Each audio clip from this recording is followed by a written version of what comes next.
Hello મિત્રો, કેમ છો? મજામાં ને? આપણે ગયા વિડીયોની અંદર કૌશલનો અભિગમ જોયો હતો. આજે આપણે સહસંયોજક બંધની આપણે વાત કરીશું. સહસંયોજક બંધ મોસ્ટ આઈએમપી ક્વેશ્ચન છે. ગયા સાલમાં 2023 અને 2024 ની અંદર મોસ્ટ આઈએમપી ક્વેશ્ચન રહ્યો છે. આ 2025 ની અંદર પણ મોસ્ટ આઈએમપી ક્વેશ્ચન છે. કઈ રીતે રચાય છે, કઈ રીતે બને છે, એની વ્યાખ્યા, એના કેટલાક ઉદાહરણો આપણે જોઈશું. તો આપણે વિડીયો તરફ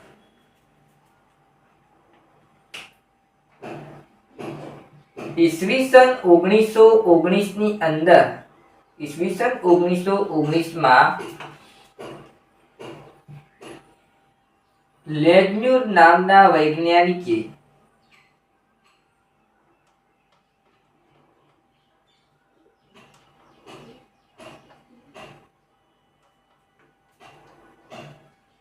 લુઈસનો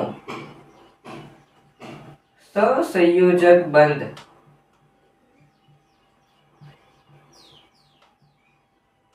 નો સુધારો કર્યો હતો.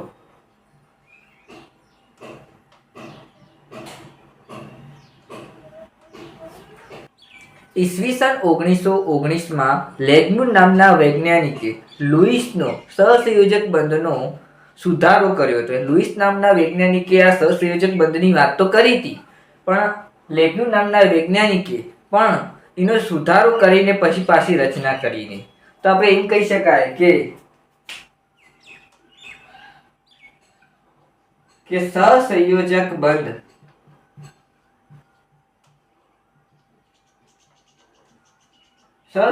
બંધની સમજૂતી લુઈસ અને લેગ્ન્યુર નામના વૈજ્ઞાનિકે પણ આપી હતી. હું શોર્ટમાં લખું છું. સહસંયોજક બંધની સમજૂતી લુઈસ અને લેગ્ન્યુર નામના વૈજ્ઞાનિકે પણ આપી હતી. તો આગળ આપણે જોઈશું કે આ બંનેના સિદ્ધાંત પરથી, એટલે કે સિદ્ધાંત મુજબ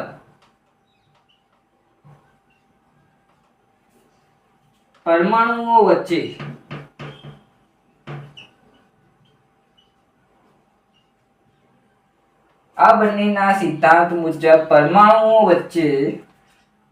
સંયોજકતા ઇલેક્ટ્રોનની ભાગીદારીથી સહસંયોજક બંધ રચાય છે. સહસંયોજક બંધ કઈ રીતે રચાય? તો આ બંને વૈજ્ઞાનિકોના સિદ્ધાંત પરથી પરમાણુઓ વચ્ચે સંયોજકતા ઇલેક્ટ્રોનની ભાગીદારી થાય, એની ભાગીદારીથી સહસંયોજક બંધ રચાય છે. સમાન કે જુદા જુદા તત્વો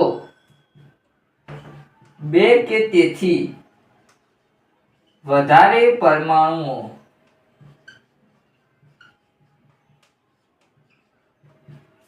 પોતાના સંયોજકતા ઇલેક્ટ્રોનની ભાગીદારી કરીને નિષ્ક્રિય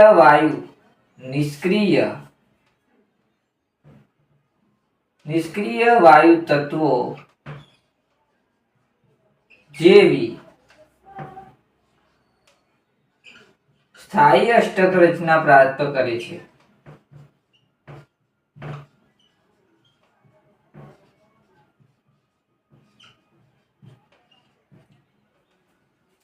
તેથી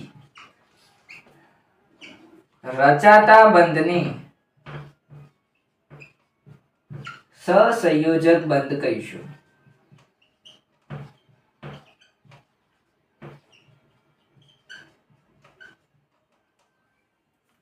તો સમાન કે જુદા જુદા તત્વો બે કે તેથી વધારે પરમાણુઓ પોતાના સંયોજકતા ઇલેક્ટ્રોનની ભાગીદારી કરીને નિષ્ક્રિય વાયુ તત્વો જેવી સ્થાયી અષ્ટક રચના પ્રાપ્ત કરે છે. તેથી રચાતા બંધને આપણે સહસંયોજક બંધ કહીશું. હવે આપણે કેટલાક ઉદાહરણો જોઈશું.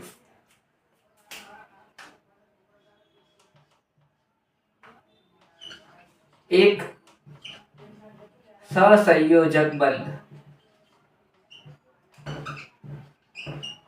આની આપણે વાત કરીશું કે એક સહસંયોજક બંધ કોને કહેવાય. જો પરમાણુઓ વચ્ચે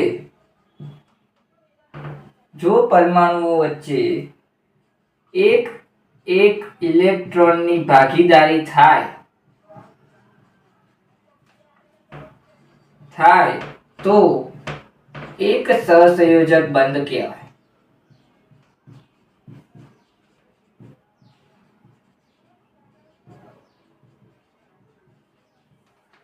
જો પરમાણુઓ વચ્ચે એક એક ઇલેક્ટ્રોનની ભાગીદારી થાય તો એક સહસંયોજક બંધ કહેવાય. હવે કઈ રીતે ભાગીદારી થાય આપણે જોઈશું. દાખલા તરીકે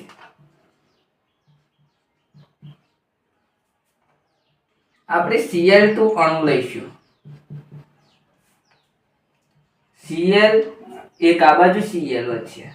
હવે આપણે જાણીએ છીએ કે Cl ની બાહ્યતમ કક્ષામાં આપણે 7 ઇલેક્ટ્રોન હોય છે. જૂની ઇલેક્ટ્રોન રચના પ્રમાણે તે Cl ની બાહ્યતમ કક્ષામાં 7 ઇલેક્ટ્રોન હોય છે. તેથી આપણે 7 ઇલેક્ટ્રોન ગોઠવી દઈએ. આની બહારની વાત કરીએ તો આના પણ 7 ઇલેક્ટ્રોન હોય છે, એ ગોઠવી દઈએ. હવે ક્લોરીનને Cl અણુને અષ્ટક રચના પ્રાપ્ત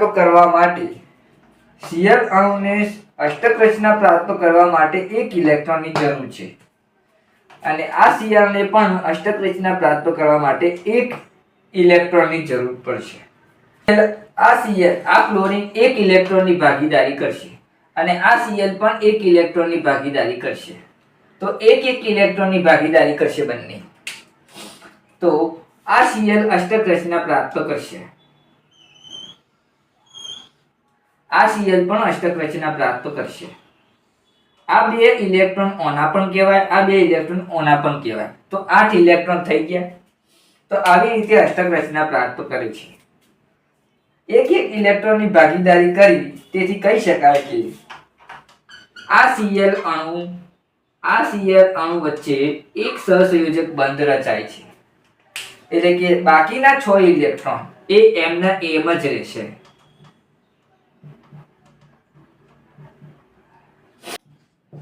બીજું ઉદાહરણ લઈએ, CCl4. CCl4 નો મતલબ થશે કાર્બન ટેટ્રાક્લોરાઇડ અણુ. તો આપણે ક્લોરીન આપણને 4 આલ્યા છે, 4 દર્શાવી દઈએ. વચ્ચે કાર્બન. આપણે જાણીએ છીએ કે ક્લોરીનની અંદર બાહ્યતમ કક્ષામાં આપણે 7 ઇલેક્ટ્રોન હોય છે. તો 7 ઇલેક્ટ્રોન આપણે દર્શાવી દઈએ.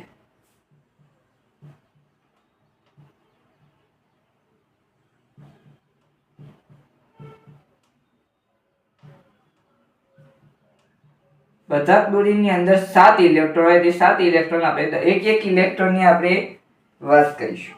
7 ઇલેક્ટ્રોન દર્શાવી દીધા ક્લોરીનની અંદર.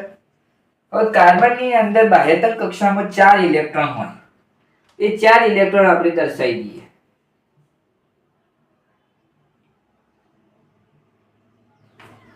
હવે કાર્બનને અષ્ટક રચના, સ્થાયી અષ્ટક રચના પ્રાપ્ત કરવા માટે 4 ઇલેક્ટ્રોનની જરૂર પડશે અને ક્લોરીનને સ્થાયી અષ્ટક રચના પ્રાપ્ત કરવા માટે 1 ઇલેક્ટ્રોનની જરૂર પડશે. તો ક્લોરીન 1 ઇલેક્ટ્રોનની ભાગીદારી આપી દેશે. આ બધા જ ક્લોરીન 1 ઇલેક્ટ્રોનની ભાગીદારી આપશે, પણ કાર્બન પણ 1 ઇલેક્ટ્રોનની આની સાથે ભાગીદારી કરશે, આ એક કોની સાથે કરશે અને કોની સાથે કરશે. તો આવી રીતે 1 ઇલેક્ટ્રોનની ભાગીદારી કરશે ક્લોરીન. તો આ ક્લોરીન અષ્ટક રચના પ્રાપ્ત કરશે, આ ક્લોરીન પણ અષ્ટક રચના પ્રાપ્ત કરશે અને આ ક્લોરીન પણ અષ્ટક રચના પ્રાપ્ત કરશે. આ ક્લોરીન પણ અષ્ટક રચના પ્રાપ્ત કરશે. મૂળ કાર્બન પણ અષ્ટક રચના પ્રાપ્ત કરશે. આ કાર્બનના પણ 8 ઇલેક્ટ્રોન થઈ ગયા, આ ક્લોરીનના 8 ઇલેક્ટ્રોન થઈ ગયા, આ ક્લોરીનના પણ, આ ક્લોરીનના પણ. એવી જ રીતે